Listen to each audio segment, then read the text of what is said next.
everybody says that you're best off keeping these situations out of family court, and I would concur.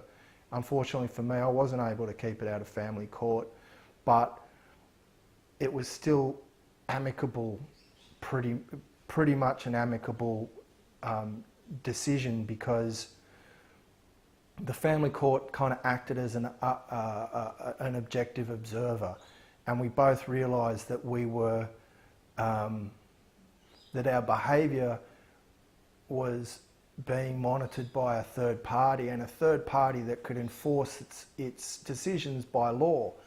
And I think that it didn't keep. I think we were both very well behaved, but it did keep us honest in that, it's when you start hearing things that you've said in drop-offs repeated to a judge because they've been written down from a diary, and that's when you're in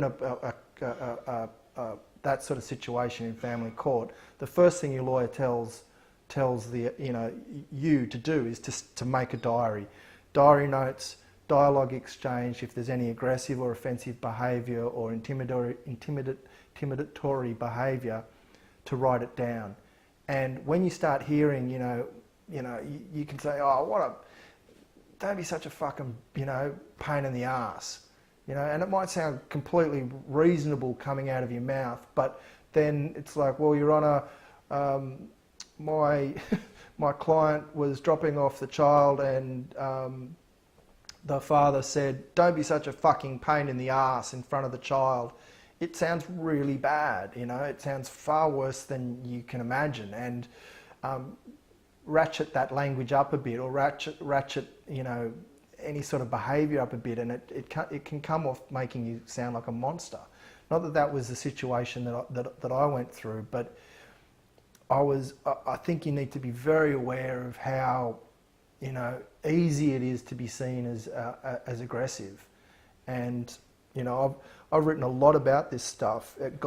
Guys don't realise, we live in a different world, and we don't realise how being 80 kilos or 110 kilos and 6'2" or 5'10", most blokes have never crossed the street in their life to avoid a group of 5 blokes holding beer cans. But chicks would do that all the time. Women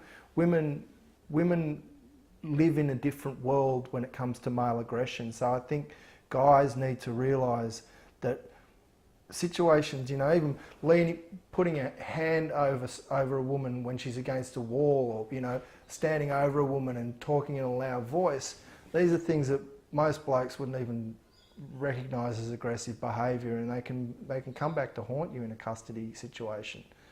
So I think it's just, you've really got to take a step back. In some ways, I became an automaton when I was around my ex, because I just didn't want anything to be misconstrued.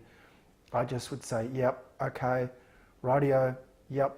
And if there was going to be any disagreement about what was going on, I'd leave it for email, because I just didn't want things to be misconstrued. So you don't want to argue in front of your kid. Your kid doesn't need to see this stuff, and you've got to just leave all thoughts behind of winning points and winning arguments. As every guy has heard in a relationship that's breaking down, do you want to be happy or do you want to be right?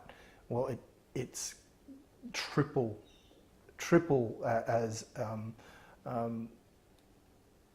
it's 3 times as pertinent when you're in a relationship that has broken down and children are involved.